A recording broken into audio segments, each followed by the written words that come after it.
Okay, let's go ahead and take a look at this problem. So we have the potential flow against a flat plate given in the figure can be described with the stream function psi is equal to axy, where a is a constant. This type of flow is commonly called a stagnation point flow since it can be used to describe the flow in the vicinity of the stagnation point at O. So stagnation point, just as before we get into figuring out what's going on with the rest of the problem, stagnation point just means that the velocity there is equal to 0. So velocity is equal to 0. Velocity of the fluid is equal to 0. It's not moving right there. Okay, so we know that it's not moving at point O. By adding a source of strength m at O, stagnation point flow against a flat plate with a bump is obtained as illustrated in figure B. So what they're saying is if you create a source, and I'll talk about a little later, I guess, what a source is. If you put a source at the bottom, then the stream function changes, right? Because suddenly, your stagnation point isn't going to be directly at O. It's going to be right here. It's going to be right there, and that makes sense because what your source is essentially doing is it's pushing fluid out radially, equally, in all directions, and since that's in the exact same flow field as our original stream function here, psi is equal to axy, then these flow vectors are kind of going to push against each other, and that's going to be your new stagnation point. That's where it's going to stop moving. Okay. Determine the relationship between the bump height h, the constant a, and the source strength m. Okay. So the first thing we need to do is kind of know what a stream function is. They give you the stream function, which is super helpful for this flow field.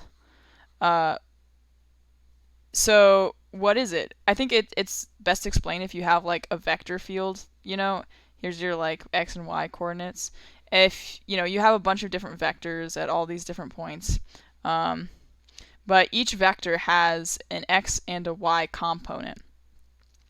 And so how you would get the stream function is you would essentially integrate the velocity in the x direction by the position that is perpendicular to it. So, and then also the same thing for the velocity in the y direction.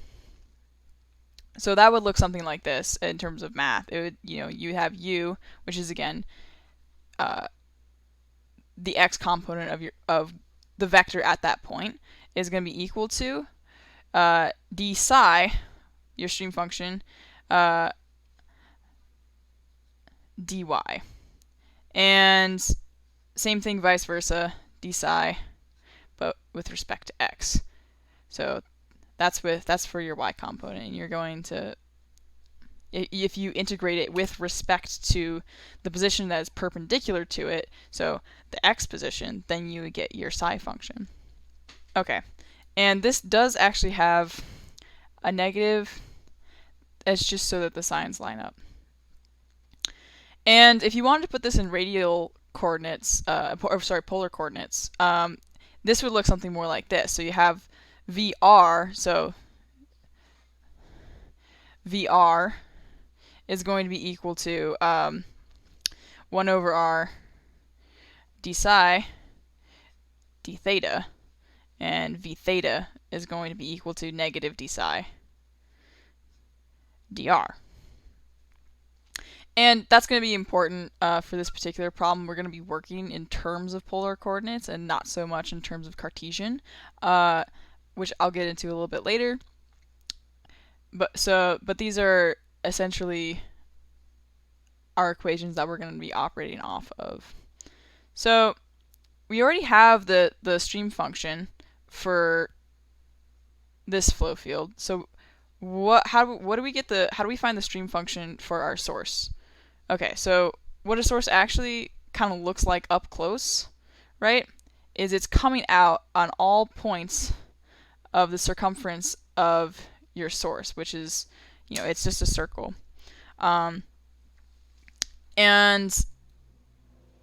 it says up at the top that our source has a strength of m at O. Okay, so when they say strength, what they actually mean is volumetric flow rate. I found that out by scrolling through the textbook, and they just said m was equal to volumetric flow rate, and I found that that was the way to solve this problem. So m is equal to q, which is equal to velocity times area. Okay, that's a good place to start. And they say they give us m. They have a strength of m.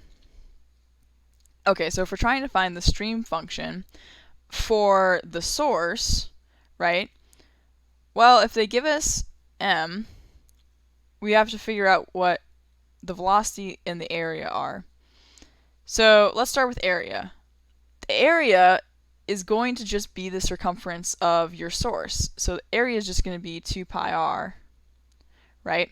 But then it's also going to be multiplied by how far into the page the circumference is going, which is going to be, we'll say, length L. And this is going to be kind of like a per unit length. So off to the side here, I'll just say L is going to be equal to 1, and we can simplify and say our area is just going to go ahead and be equal to 2 pi r. And what's our velocity? Right? What's our velocity? Well, we can say that our velocity here is just going to be equal to VR, your radial velocity, right? Because it's a circle. And that's where the useful information is. So we can go ahead and say that m is going to be equal to VR multiplied by your area, which is 2 pi r. And we want our stream function off of this. So let's put things first in terms of VR, right? That's going to go ahead and be equal to m over 2 pi r. And VR, as we already previously stated, is just equal to 1 over r d psi d theta. So let's go ahead and plug that in. We'll say, okay, 1 over r d psi d theta is equal to volumetric flow rate over 2 pi r. And these r's cancel out. And we integrate. We can flip that d theta onto the other side. So we'll say m 2 pi d theta.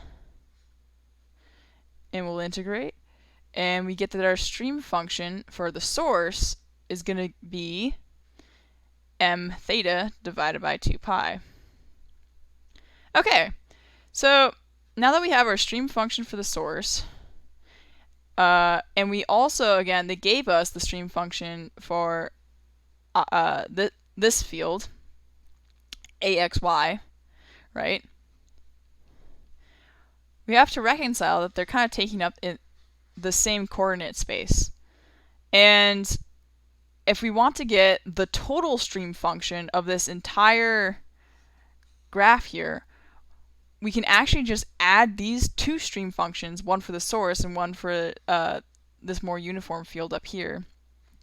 And we just add them together, and that will give you your total stream function for this whole thing. So you can actually say, and that's called the law of superposition. So we'll say psi total is just equal to psi 1 plus psi 2. Oops, psi 2. And that's going to be equal to AXY plus m theta 2 pi. So I think right off the bat, you can kind of see the problem here. One is in polar coordinates, and the other is in Cartesian, but we can actually fix that relatively easily. So I'll say my psi total is going to be equal to A. And remember, to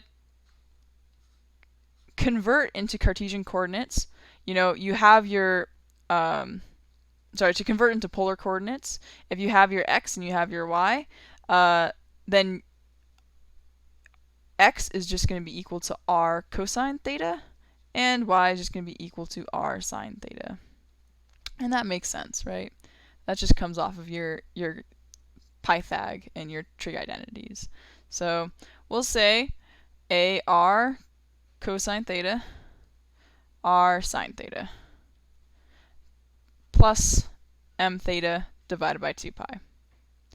And I'm going to go ahead and simplify this a little bit more because that particular it looks a little messy to me. So we can go ahead and say that AR squared cosine theta times sine theta is exactly equivalent to just saying sine 2 theta over 2 plus m theta 2 pi. Okay, so now that we have the stream function for both the source and the more uniform field combined, and they're both in the same coordinate system, using the same coordinate system, we have to ask, okay, what does this problem want us to find again? What does it ask of us? It asks the relationship between the bump height h, the constant a, and the source m. And so the bump height h is super important because this is where our new stagnation point is, right? And at that stagnation point, so we can say, okay, at that stagnation point, r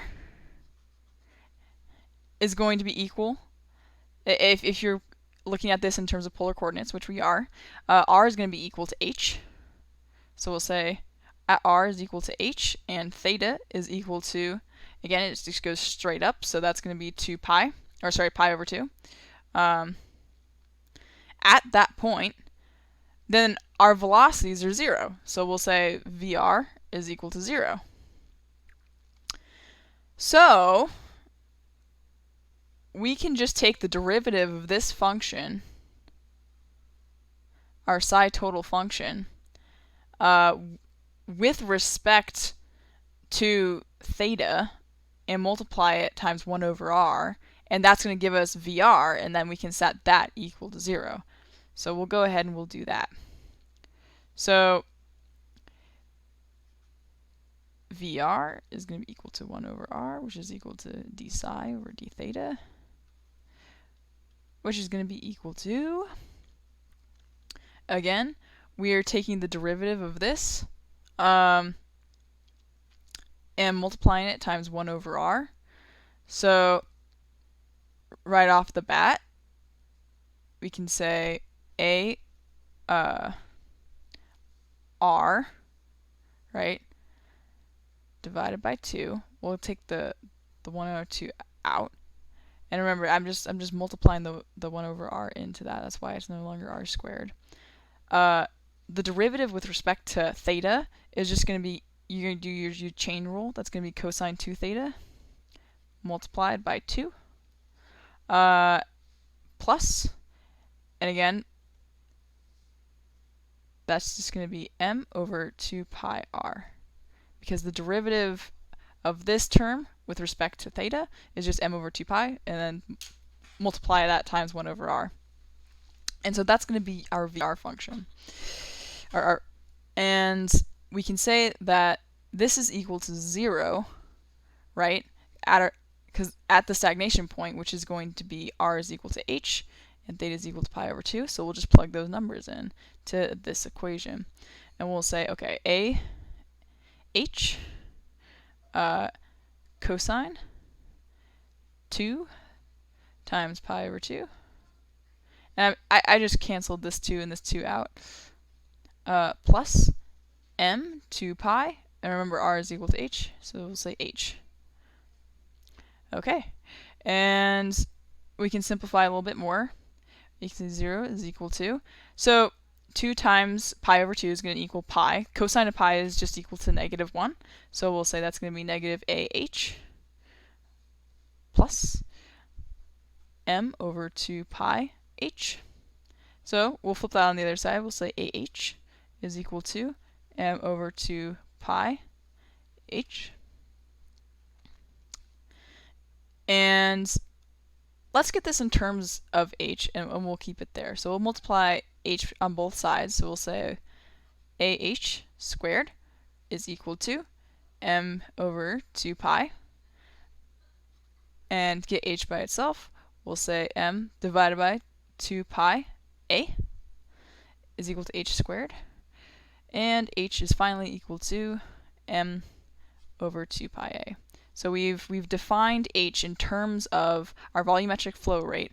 And it is our volumetric flow rate. They call it strength, but that they mean volumetric flow rate. Divided by 2 pi a, which is your constant that you got from the original stream function. And that's how you would approach this problem.